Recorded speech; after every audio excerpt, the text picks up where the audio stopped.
very good evening. You're watching the India Development Debate. I'm Tamanna Inamdar, and what a day it has been, at least for people on the west coast of India.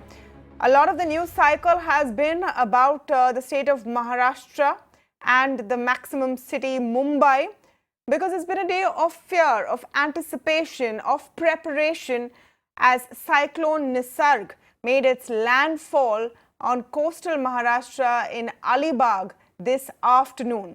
Well, it seems to have spared Mumbai city and brought much needed relief at a time when we are all still battling the coronavirus. But a couple of things that stand out very importantly.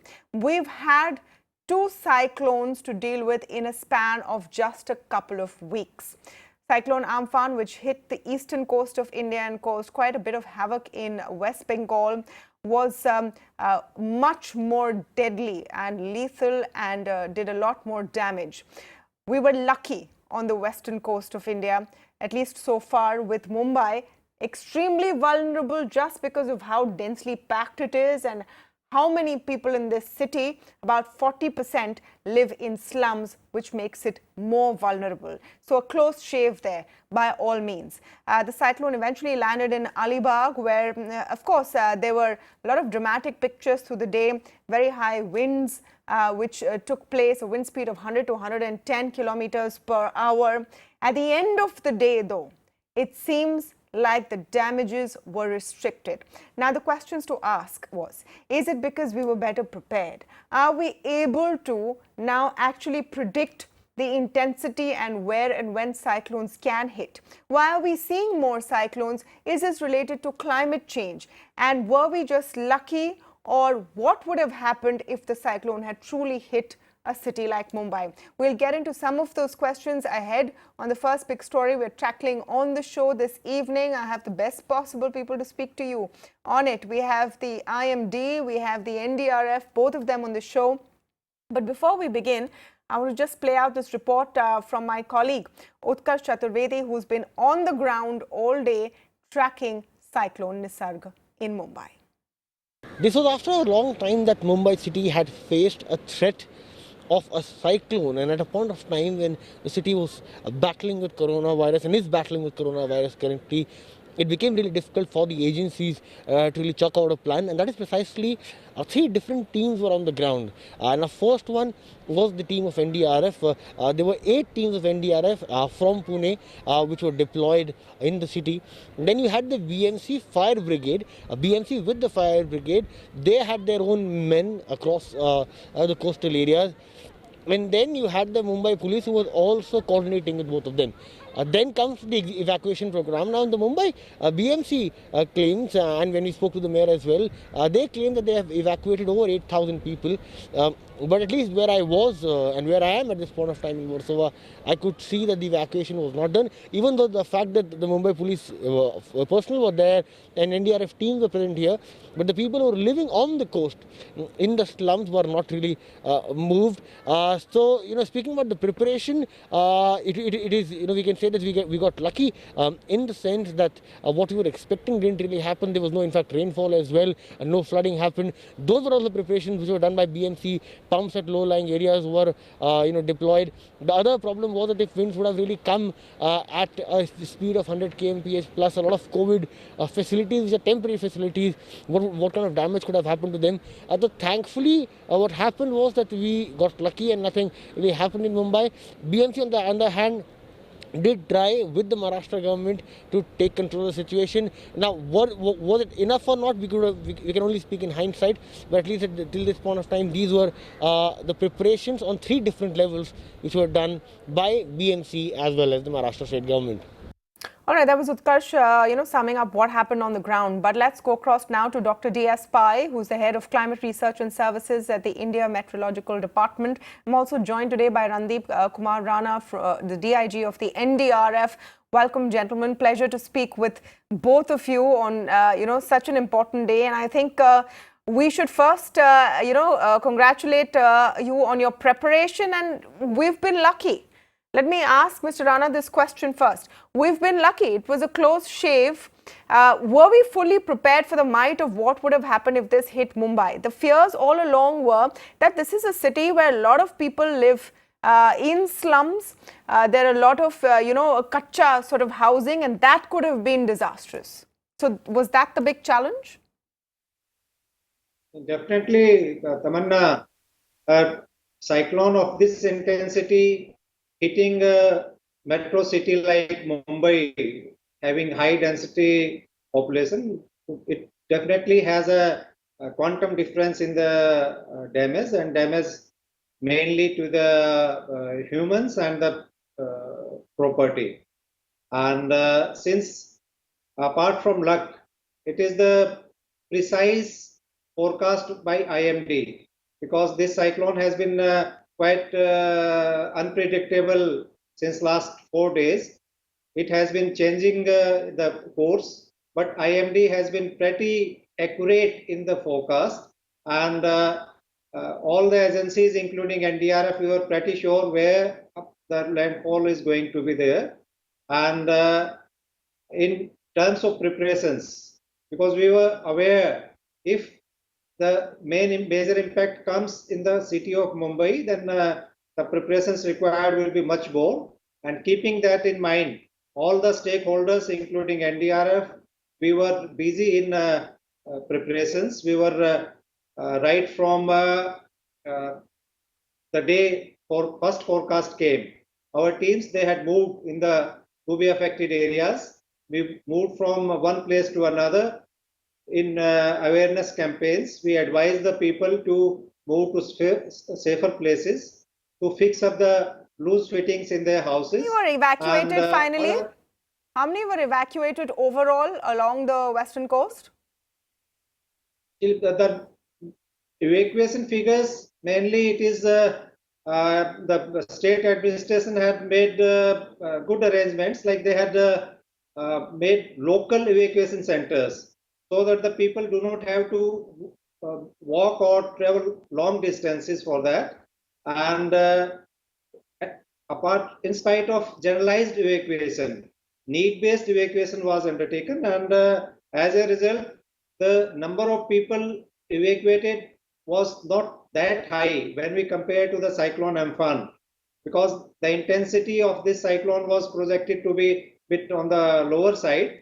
So if we compare about the numbers, then it is a little lower than in case of Amphan, but definitely it was need-based evacuation, and the various agencies of the state government, they did a good job, and NDRF, SDRF and other agencies, they assist the state government in this. Yeah. So it was both the exact forecast by IMD and good preparation by the stakeholders. It both led to the comparatively less damage. And a bit of luck, Dr. Pai? A bit of luck? Because till this afternoon we didn't know. We didn't know really where Nisarga would go and what the kind of intensity would be. I've been hearing you speak all day, of course, to news channels as well. And late morning, we were looking at this becoming a severe cyclonic sort of storm. Do you think we are accurate enough at this point with how we can predict where these things go? Yeah, in fact, in this particular case, as well as in the Amphan, this year in both the cases, IMD was able to predict precisely where it will landfall will take place, and well in advance. So actually, in fact, that helped all the government, NDRF or state government, national government to take appropriate action.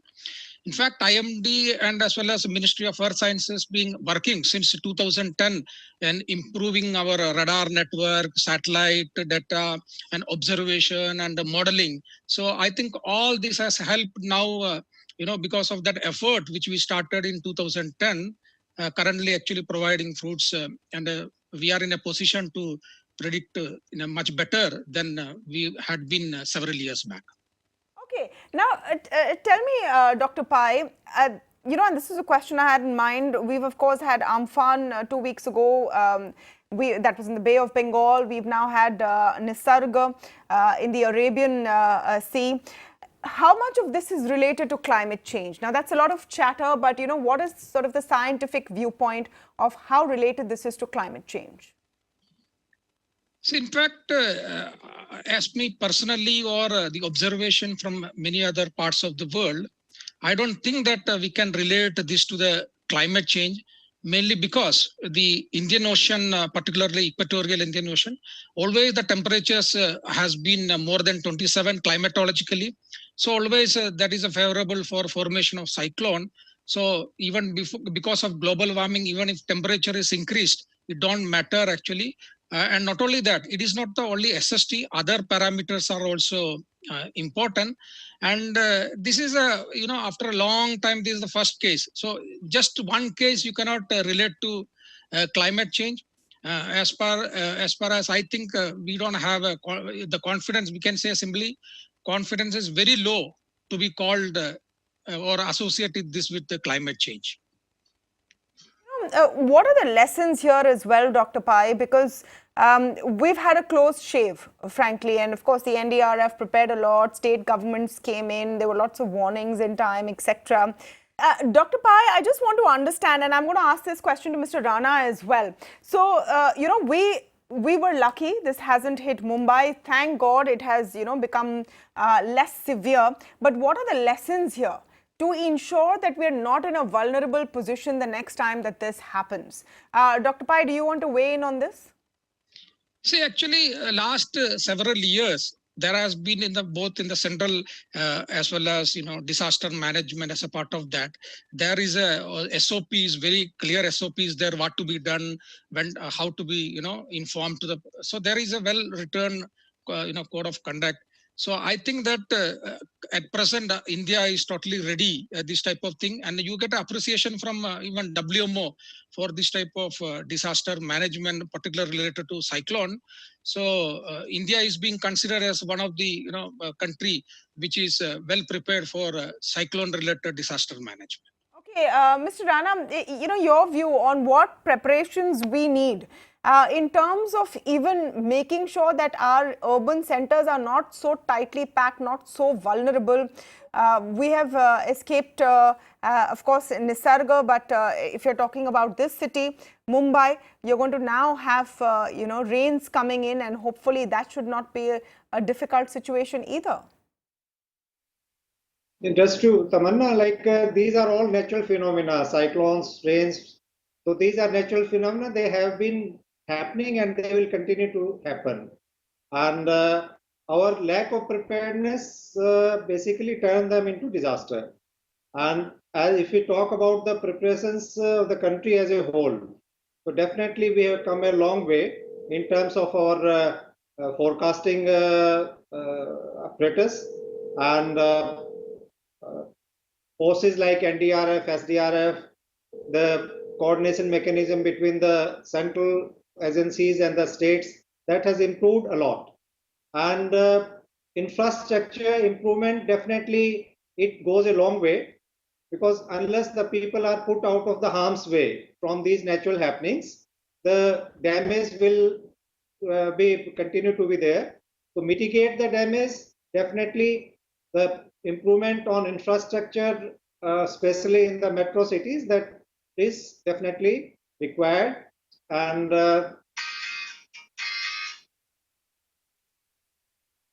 hello? Yes. Okay. So Mr. Rana is a busy man. He's a busy man. Okay, I'll let you take that call, Mr. Rana. Dr. Pai, I just want to understand from you. I understand, sir, you're a busy man. Please go ahead. He's, important things to do. Dr. Pai, I just want to understand from you, will this have any impact at all on the monsoon? See, now that because of this system, there will be hiatus in the monsoon progress for the next few days. So we expect within 2 days in the southern part, again, monsoon will get revived. And then maybe after 4 or 5 days, there should be further progress towards the southern peninsula and then towards the central India. Can you tell us this in very simple terms? When do we expect the monsoon to hit by now? You mean Mumbai? Yes, Mumbai. See, as of now, the normal date is around, 10th is the normal date over Mumbai. And I think that within, maybe there can be delay of 3-4 days, then it's a normal date. So we should expect by second week of June, around the 14th or 15th of June, we should have a onset. So there of will be a monsoon delay in the onwards. monsoon overall by 3 or 4 days. In the southern peninsula, it will take for reviving some 2-3 days, and then Mumbai, it will take in a 3-4 days delay, it should set over Mumbai. All right. All right, we'll end it there. I want to thank both of you gentlemen for joining us on this discussion, and great to have ended the day, with a tough situation averted once more.